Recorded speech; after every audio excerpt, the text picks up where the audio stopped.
Au programme de première en français, vous avez la possibilité, sur la décision de votre professeur, d'étudier un texte de littérature d'idées qui est La Bruyère, les caractères. Alors je vais ici vous exposer les principales informations à retenir et à savoir concernant ce texte. Tout d'abord, pour ce qui est de la date, je me pousse, donc la date, ça c'est non pas la date de vie et de mort de l'auteur, et sinon il n'aurait pas vécu très longtemps, c'est la date d'écriture, de publication en fait de l'ouvrage. Donc la première publication c'est en 1688, bien sûr il avait commencé un peu avant, et la dernière publication, ça correspond à la mort de l'auteur, donc 1696, et même il y a eu ensuite quelques remaniements, mais posthumes, c'est-à-dire que l'œuvre a été publiée de manière complète à la mort de l'auteur. Il n'avait pas vraiment fini en fait, c'est une œuvre qu'il a complétée tout au long de sa vie parce qu'elle était riche de ses observations, je vais le dire après. Alors, concernant le genre, eh bien, le genre, comme annoncé plus haut, c'est la littérature d'idées. Donc ça, c'est le genre littéraire global. Pour ce qui est plus précisément du sous-genre, c'est-à-dire quel type de littérature d'idées est concerné ici, on peut parler d'apologue. Qu'est-ce que l'apologue? C'est lorsqu'on raconte une histoire pour amener à une leçon de morale. Donc les fables sont des apologues, et ici, dans la mesure où on a certaines, on va dire des vignettes, des portraits qui donnent des informations sur des caractères, c'est des caractères dans le sens psychologique en fait, eh bien ces portraits vont livrer des leçons de morale.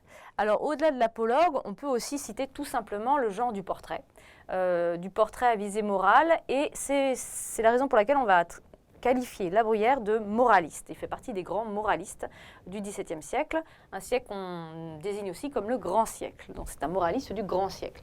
Le mouvement auquel appartient La Bruyère, c'est bien sûr le classicisme, puisque la plupart des auteurs du XVIIe siècle sont des auteurs dits classiques. Qu'est-ce que cela signifie? Il y a plein de sens différents en fonction des genres littéraires. Pour ce qui est de la littérature d'idées, ici le classicisme, il consiste principalement en une volonté de pureté, de simplicité, de clarté, à la fois dans les mots utilisés et dans les idées qui sont développées. Donc, lorsque La Bruyère écrit les caractères, son but c'est d'être compris du maximum de personnes. Il les écrit d'abord pour lui, mais il les écrit aussi pour donner des éclaircissements aux autres. Et donc, il va essayer d'être très clair. Alors que nous, quand on le lit, on n'a pas l'impression qu'il est très clair, parce que c'est un état de langue du XVIIe siècle, c'est un état de langue ancien, c'est de la langue ancienne. Donc, on a un peu de mal. Mais en réalité, il faut bien se dire qu'à l'époque, lui, il écrit presque comme on parle, il écrit de manière très très simple en réalité.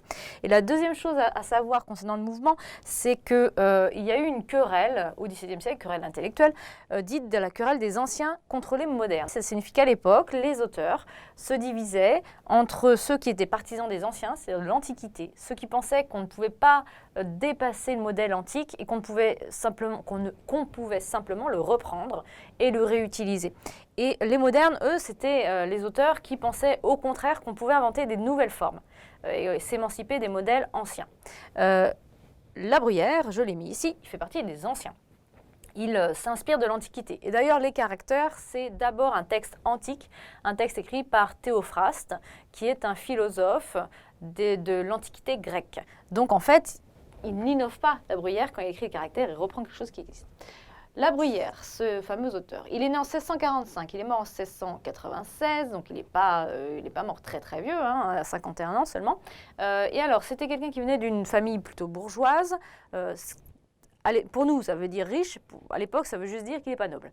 Et il va, grâce à ses études, grâce à son intelligence, entrer au service du Grand Condé. Alors, le Grand Condé, c'est qui? C'est quelqu'un de l'entourage du roi qui aura fait partie au début du règne de Louis XIV, d'un mouvement de révolte des nobles qui s'appelait la Fronde. Et lors de la Fronde, en fait, d'autres familles que celles de Louis XIV ont essayé de prendre le pouvoir à sa place pour mettre un autre roi que Louis XIV à la place de Louis XIV. À l'époque, Louis XIV était tout petit, son père Louis XIII venait de mourir, et ça a traumatisé à la fois la France et bien sûr Louis XIV. Donc La Bruyère, en fait, il a un peu choisi son camp. Il n'est pas du côté de la cour de Versailles, il est dans un autre univers qui est celui du Grand Condé qui aujourd'hui est associé au château de Chantilly. Et La Bruyère est précepteur du petit-fils du Grand Condé. Donc normalement, il est quand même dans une famille puissante, mais il n'est que précepteur en fait. Il fait partie un peu des domestiques, on dirait. Donc il a toujours été frustré de cette place et de l'absence de reconnaissance de son talent. Les moments clés de cette œuvre, eh bien, en fait, il y a 420 remarques en tout, donc c'est assez énorme. Et c'est des remarques qui vont de une phrase à 2 pages. Donc, c'est vraiment fluctuant. Pour le lire, faites-le de manière tabulaire. Ça veut dire quoi tabulaire? Ça veut dire que vous prenez des bouts et puis vous allez en fonction de ce qui vous intéresse. Ne le lisez pas de manière suivie, en fait, ça ne sert pas à grand-chose. Il n'y a pas d'intrigue suivie dans le livre. Et ce sont le fruit de ses observations, les fruits de son observation, puisqu'il regarde comment évoluent les nobles à la cour, les grands, c'est-à-dire les grands seigneurs, ceux qui ont du pouvoir, et il va en tirer des petits portraits. Donc exemple, Gnaton, c'est celui le plus connu, moi je suis tombée sur ça au bac de français à l'époque. Gnaton, c'est celui qui ne respecte aucun savoir-vivre à table. Et donc, il se sert en premier, il en met partout, il met de la sauce sur la nappe, il se resserre, il vide les plats sans s'occuper de si les autres voulaient se servir ou pas.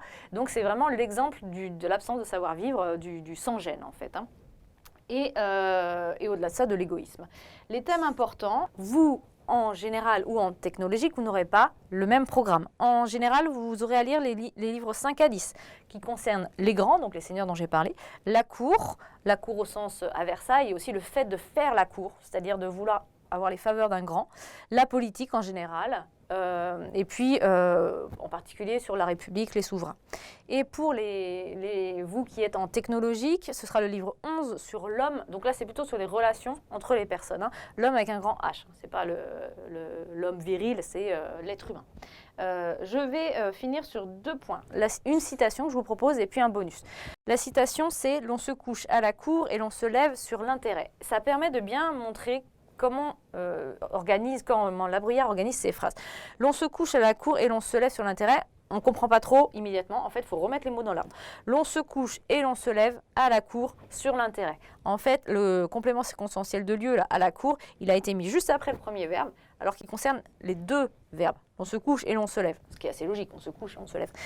Et donc, on se couche et on se lève à la cour. Sur l'intérêt, là, la préposition sur, elle est un peu difficile à comprendre. Ça veut dire quoi? Ça veut dire qu'on a l'intérêt en tête. C'est quoi l'intérêt? C'est pas l'intérêt d'un prêt immobilier, c'est le fait d'avoir un intérêt à des choses. C'est-à-dire que tous les gens qui sont à la cour sont là pour obtenir des faveurs, ils pensent à leur propre intérêt et ils y pensent tout le temps, c'est une obsession. Et puis en bonus, si vous voulez voir, si vous voulez palper l'atmosphère de cette époque, du XVIIe, les jeux de mots, les rapports de cour, de séduction, de domination, je vous conseille un film de Patrice Lecomte qui s'appelle Ridicule et qui montre comment est-ce qu'une réputation peut se faire ou se défaire en quelques phrases, voire sur un mot, un bon mot ou un mauvais mot. Et ça nous permet vraiment de comprendre ce que voulait dire La Bruyère, qui d'ailleurs vaut aussi sur les réseaux sociaux aujourd'hui.